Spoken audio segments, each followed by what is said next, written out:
In the Voice of Russia World Service, welcome to another edition of the Christian Message from Moscow.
With every passing year, the number of technogenic catastrophes and natural calamities increases alarmingly all over the world.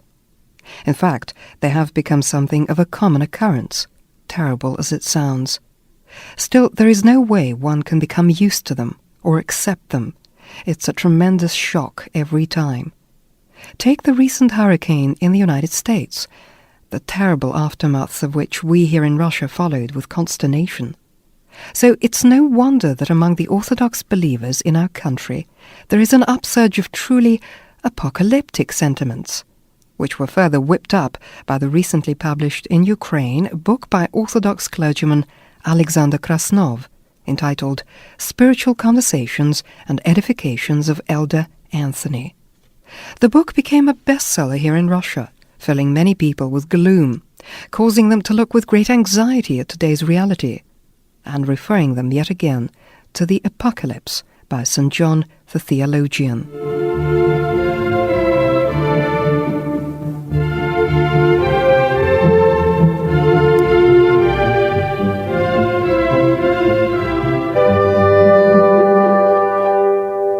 In his book, Father Alexander describes his encounters with a certain elder by the name of Anthony.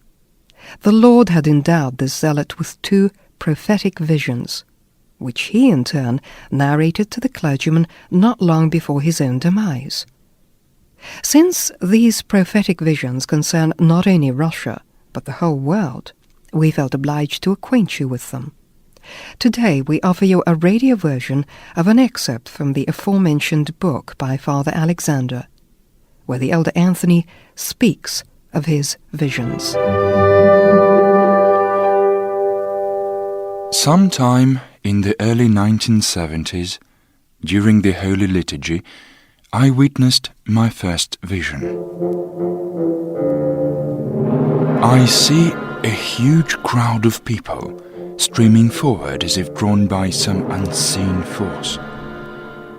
While in this constant motion, some people are feasting, some fornicating, others plotting evil against their fellow men. And all this while they're moving forward. The people are all very different.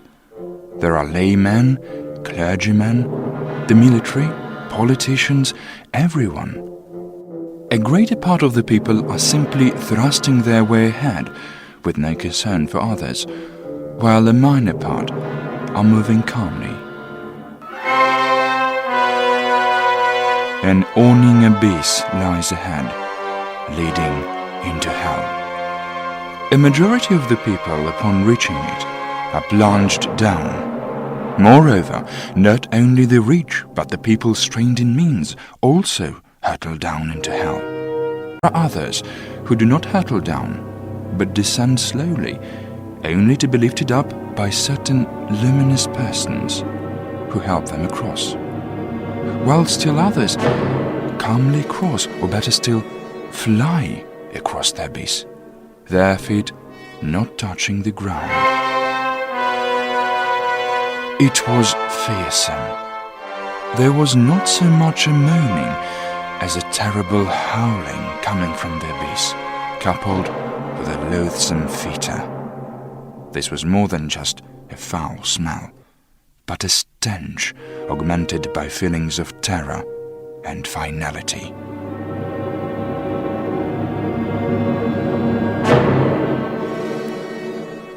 In those years of seeming Soviet welfare, it was hard for me to assess the portent of the vision. Today, it's quite a different thing. The second vision was of a different nature. I was, by grace of God, granted a vision pertaining to something that people had been asking me about. If the first vision could be easily described with more or less accuracy, it is particularly impossible to do justice to the second one. So, I shall attempt to narrate it in some consistency, and not in the way the vision was offered to me. To make it easier for you to understand the following, let me begin by saying a few words about the universe.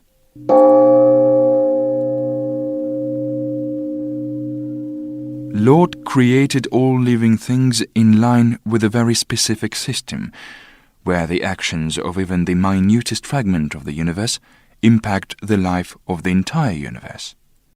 Actions of the unreasonable beasts cannot cause harm to the universe. They are limited by their instincts and self-regulating attributes of nature itself in the manner of brakes. But with man, created by God in his own similitude, it is another matter. Not only actions, but the thoughts of man impact the surrounding medium, the environment, all the universe.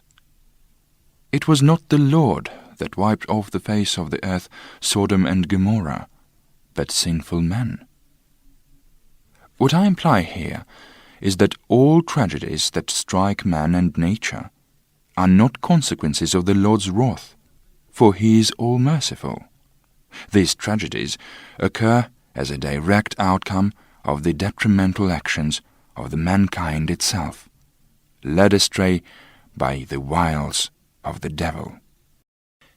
And now, let me pass over to the actual vision of that which, alas, awaits us all in the not-so-distant future. After all, some of what I saw in the vision is already taking place in the present. So, this is the vision offered to me by God.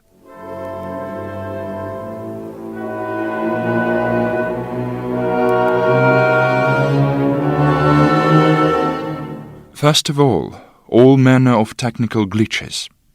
The system of existence created by man is, in effect, satanical, since it counters all of God's laws. This is why it will start to fail. Planes will fall from the skies, ships sink, nuclear power stations and chemical plants will explode. All this will take place on the backdrop of terrible natural calamities hitting countries of the world, but America first and foremost. These shall be hurricanes of unheard-of force, earthquakes, scorching droughts, and veritable deluges. In fact, it will be hard to find a place on earth not affected by these disasters, where man could find a safe haven. Man's tranquility will only lie in God's hands, in his faith in the Lord's benevolence, since Mother Earth will no longer afford this sanctuary. It is the cities that wrathful nature will hit the hardest, since they have severed their ties with it completely. Just one destruction of a multi-story state-of-the-art tower threatens hundreds of souls buried under the rubble without an opportunity for Holy Communion and penance. These modern houses, built on piles piercing the earth like arrows straight down to the hellfire, will bring people an infernal death under the debris. Those who will survive shall envy those blessed with a quick death, since their fate shall be terrible, a slow, torturous death from starvation and suffocation. The towns shall present a truly horrendous sight. Even those that succeed in escaping destruction, deprived of electricity and water supply, heating and food, shall resemble huge stone tombs. For so many people shall be dying there. Gangs of brigands will roam the streets, their crimes going unpunished.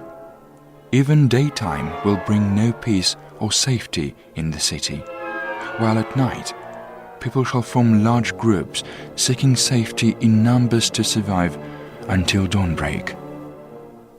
Alas, the sunrise shall not herald a happy new day, but mark the beginning of more sorrows in an attempt to survive another day. You needn't think that the village, rural areas will be much better off. The fields, poisoned by toxic downpours and riddled by drought, will not yield any crops. Terrible numbers of cattle will fall, and people, unable to bury all the dead beasts, will leave them to lie and rot there, poisoning the air with a dreadful stench of decay. The peasant folk shall undergo raids on them by the townspeople, who will be ready to murder one for a slice of bread. Yes, the very slice of bread that you find unpalatable these days, without a topping of sauce and spices, shall provoke people into spilling blood over it. For the villagers, just as for the town residents, nighttime will be fraught with terrors, since it will bring with it plunder and robbery. While for the rural folk it will be imperative to somehow preserve their farm equipment, for they cannot do any work without it, and are sure of death from starvation. Just as in the cities, not only food, property, but people themselves shall become the hunted. Cannibalism shall become a common phenomenon. All laws of morality will be trampled underfoot. The very existence of humanity and its essence shall be directed towards a rejection of the Lord's providence and His grace, while the commandments given people by the Lord are nothing else but a road to a tranquil and happy life in peace and harmony with Him. All the rest, violating the commandments, is detrimental to the world and all existing in it and depending on it. Everything begins with minor things: licentious dress and morals, a joint instruction of boys and girls, and not under the guidance of a man of the church, but a secular individual.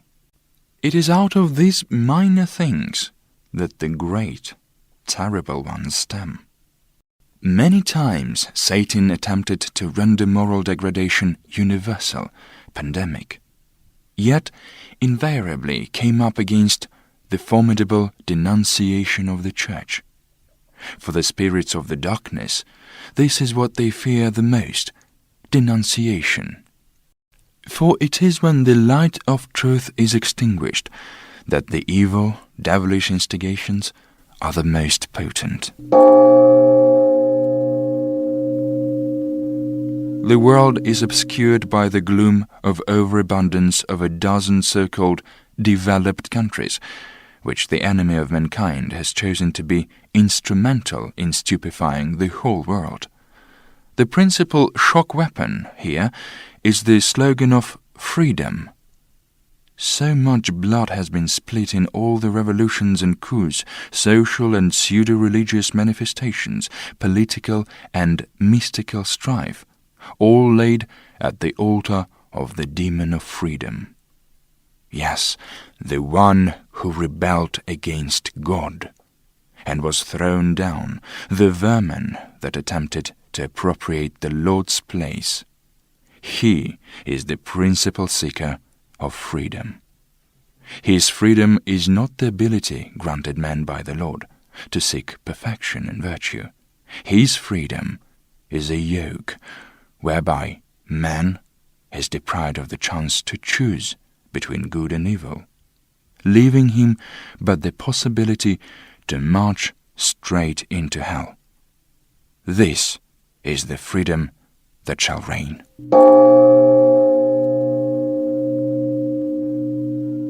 I saw the great lengths the universal evil is prepared to go to in a bid to malign the Holy Church, the Immaculate Body of Christ.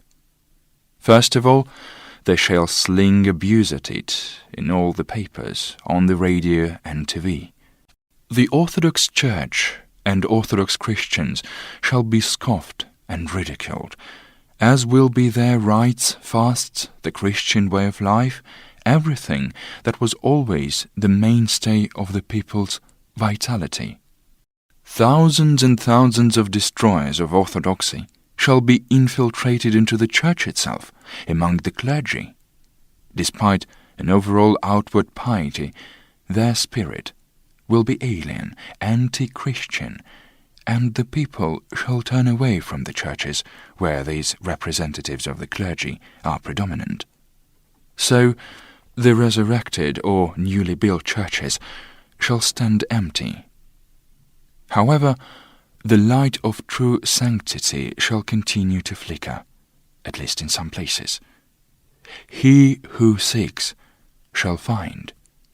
Nobody shall be able to exonerate oneself saying, "Lord, I sought yet did not find." Amidst the gloom of total lack of faith and godlessness, the light of truth flickers all across the land. Yet the true clergy shall be persecuted and hounded, and subjected to all manner of disparagement.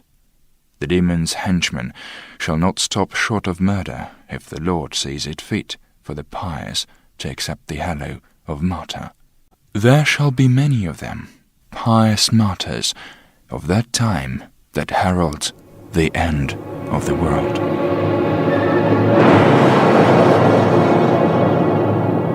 One of the freedoms that the devil via his henchmen attempts to inculcate in people at any cost is the freedom of moral licentiousness.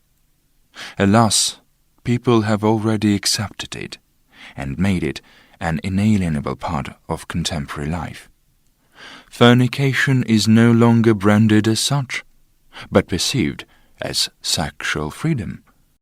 Deprivation sets in at an early stage in the guise of education in sexual culture and behavior of the sexes. Children are shown naked bodies, the sexual act, all in a bid to fire lustful passions which they refer to as natural instincts. The press and TV are inundated with naked bodies and terrible scenes of fornication. The nakedness in today's dress is only the beginning. The final aim is much, much more horrible, the feast of Astarte and Baal, where hundreds and hundreds of heathens fornicated, stupefied with alcohol and drugs. This is where the proponents of sexual freedom drag humanity, to worship the demon of fornication. One is a slave to the one who vanquishes one, and people are enticed into this gift-wrapped slavery. However, even the common sin of fornication is not enough for the devil's retainers. Sodomy and pederasty shall be dished out as ultimate manifestations of freedom. The propaganda of these disgusting sins will gather incredible force, almost stronger than sexual licentiousness. Incidents of homosexual marriages shall receive as much éclat as the discovery of antibiotics in its time. Sodomy will be markedly spreading, initially among the artists and politicians. The sin of sodomy will become a label of the nearest future. Already now, licentious debaucheries are held under the guise of annual carnivals of homosexuals in America. All this will become a part of the Russian sin too, in no less an ugly manifestation. all who resist these ugly, demonic onslaughts will be branded as impinging on another's freedom, as grossly ignorant or even enemies of the state and its interests, since all states shall regard a protection of the demonic freedoms, rather than moral values, as their ultimate goal. Indeed, they are demonic, for even today you will not encounter an orthodox article anywhere but in a church publication. What rubbish is written and said! Yet there is no opposition of views, different outlooks on life. So much for freedom when one is only allowed to sling mud at holiness and purity. All else is taboo. All this started with minor things a long time ago. It started long before the Revolution, when parish schools were transferred under secular authority. And so the godless set off there to teach and thus train cadres for the revolutions of 1917. I also was blessed with a vision of how youth, under the powerful spell of Satan, due to multitudinous sins and intoxicated by drink and drugs, is helpless before the ultimate summons of hell, and will be driven to commit suicide. There shall be a disastrous upsurge in the number of suicides, so much so that such an end will no longer surprise others. It will become almost the norm, as a matter of course. All the more so since the number of people struck down by horrible diseases transmitted sexually will be so great and the sufferings of the victims so terrible that society shall come to accept suicide as ultimately a respite, an act of mercy. Authorities will go so far as to even incite people to it. Everything will be aimed at destroying the souls of the strayed.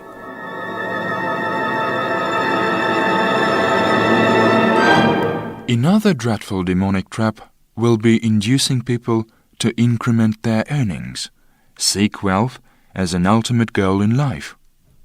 The very passion of covetousness is in itself harmful, as all things inordinate.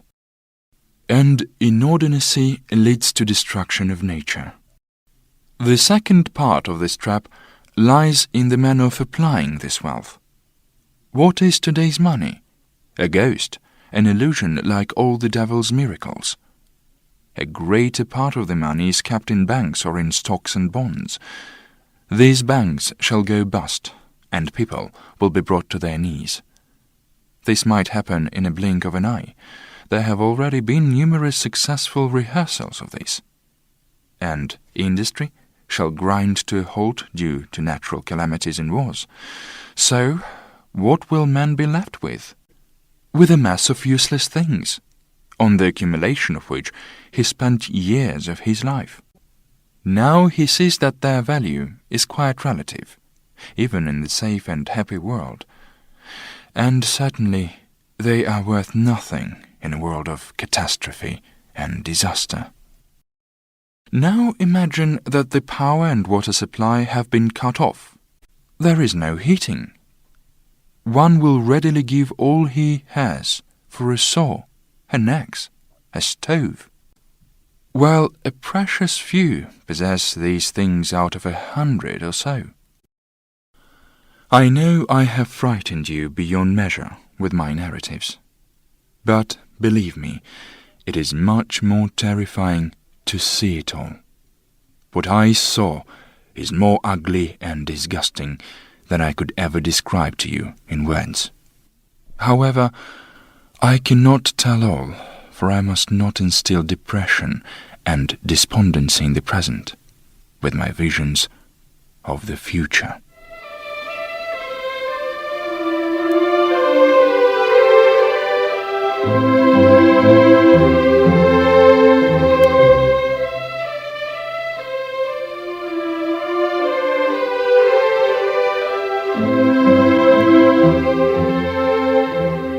You were listening to an excerpt from a book by clergyman from Ukraine, Alexander Krasnov. he was privileged to meet up with an elder whom the Lord endowed with visions of the future and the end of the world.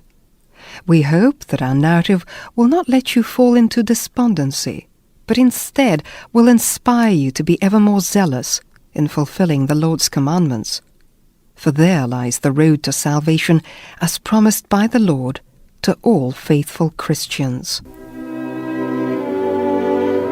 There we end another edition of the Christian Message from Moscow, directed by Vladimir Dyomin, editor of text and music Tatiana Shvitsova, sound engineer Nadezhda Smirnova, and your hosts Svetlana Yakimenko and Pavel Novichkov. Join us for another edition, same time next week. May God save you from all evil, visible and invisible.